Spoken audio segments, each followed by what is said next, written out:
তরমুজের আড়ালে 1.5 কোটির নেশা জাতীয় কফ সিরাপ উদ্ধার। সীমান্তে বড় সাফল্য পুলিশের। বাংলা নববর্ষের প্রথম দিনই বড়সড় সাফল্য পেল আসাম পুলিশের শ্রীভূমি জেলা শাখা। আসাম ত্রিপুরা সীমান্তে চুরাইবাড়ি চেকপোস্টে গোপন সূত্রের খবরের ভিত্তিতে অভিযান চালিয়ে তরমুজ বোঝাই একটি লরি থেকে বিপুল পরিমাণ নিষিদ্ধ কফ সিরাপ স্কাপ উদ্ধার করা হয়েছে। পুলিশ জানায়, লরির উপরে তরমুজ থাকলেও তার নিচে অত্যন্ত কৌশলে লুকিয়ে রাখা ছিল 95টি কার্টুন ভর্তি কফ সিরাপ। প্রতিটি কার্টুনে 150টি করে বোতল থাকায় মোট উদ্ধার হয়েছে 14,250 বোতল, যার কালোবাজারে মূল্য আনুমানিক 1.5 কোটি টাকা। ঘটনার সময় AS26 AC 1102 নম্বরের সন্দেহজনক লরিটিকে থামিয়ে তল্লাশি চালায় পুলিশ। তল্লাশিতেই সামনে আসে এই চাঞ্চল্যকর তথ্য। ঘটনায় লরির চালক নজরুল ইসলাম ও সহচালক মুসলিম মিয়াকে গ্রেফতার করা হয়েছে। প্রাথমিক তদন্তে জানা গেছে, এই বিপুল পরিমাণ নেশা জাতীয় কফ সিরাপ গুয়াহাটি থেকে আগরতলার উদ্দেশ্যে পাচার করা হচ্ছিল। পুলিশ জানিয়েছে, মাদক নিয়ন্ত্রণ আইনে ইতিমধ্যেই মামলা রুজু করা হয়েছে এবং ধৃতদের জিজ্ঞাসাবাদ করে আন্তঃরাজ্য পাচার চক্রের সঙ্গে জড়িত অন্যান্যদের খোঁজ চালানো হয়েছে। পাশাপাশি লরির মালিককেও পাঠানো হবে এবং কোথা থেকে এই মাদকদ্রব্য লোড করা হয়েছিল তাও খতিয়ে দেখা হচ্ছে। আসাম পুলিশের এই অভিযানে আবারও প্রমাণ মিলল যে সীমান্ত এলাকায় মাদক পাচার রুখতে তারা কতটা তৎপর। ভবিষ্যতেও এই ধরনের অভিযান আরো জোরদার করা হবে বলে জানিয়েছে পুলিশ। বাবার নাম আব্দুল সালাম। গাড়িটা কোথেকে নিয়ে আইছো? গুয়াহাটি কই যাবে? আগরতলা। কি আছিল গাড়িতে? গাড়িতে আমার তো মুসলিম তরমুজ থাকে বলে Muslim M আর তরমুজের লগে এটা কিটা? নেওয়ার পরে দিশাবেলাম এর আগে তুমি জানো না? L E এটা কই লিয়ে দিতে স্যার? Muslim Mia এ জানে কইল MIA Mia বয়স কত? বাড়ি কোন জায়গা? বাড়ি মোহন আসাম না ত্রিপুরা? ত্রিপুরা কোন ডিস্ট্রিক্ট? শিবাজলা ডিস্ট্রিক্ট। গাড়িটা কোথেকে নিয়ে আইছো? এটা গুয়াহাটি কই জায়গা? কি মাল আছে গাড়িতে? তরমুজ আর কইছিল বই অনেক গাড়ির মধ্যে তো তরমুজটি কই নামাইবা? এগুলো নাম লইলে আর এসকপটি? এটা কইছিল বই কই আমার রেস্টুরেন্ট দোকানের নাম বলছিল। তো এরকম কতদিন ধরে নিতে আসো?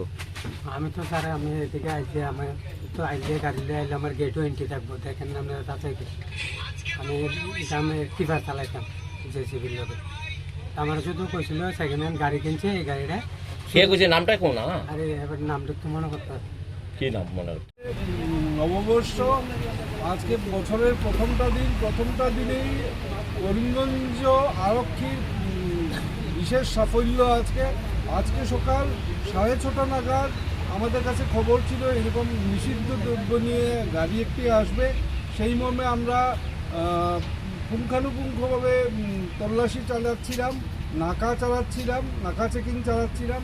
তাতে আজকে সকাল 6:30 নাগাদ এই চুরাইবাড়ি ওয়াচ পোস্ট যেটা আছে সেখানে আমরা একটি ট্রাক আমরা আটকেছিলাম।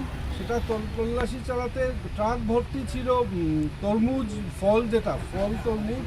তার ভেতরে আমরা পেয়েছি 14,250 বোতল ব্যান্ড, যেটা নিষিদ্ধ কোডেইন কাপ সিরাপ।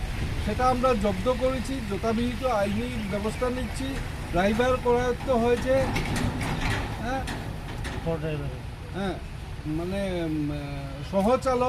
সহচালক যেমন করায়ত্ত হয়েছে এবং আইনগত NDPS অ্যাক্ট মতে আইনগত ব্যবস্থা নেওয়া হচ্ছে।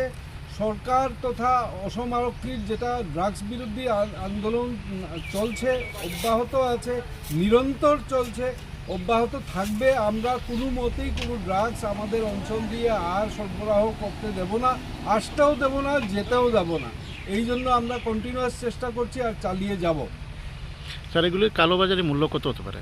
কালোবাজারে মূল্য আমরা দেখেছি পার বোতল 1000 রুপিস, 1000 টাকা।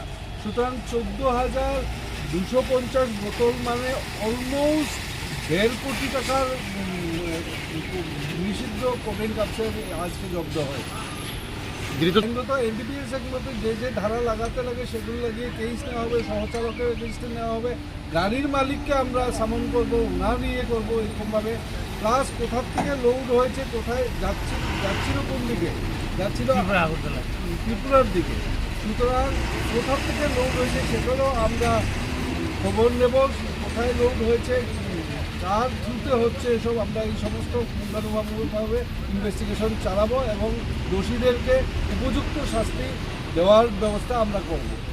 দিক থেকে আসছিল, ত্রিপুরা যাচ্ছিল, এই অবস্থায় আমরা চুরাইবাড়িতে আটক করে তল্লাশি চালিয়ে পেয়েছি।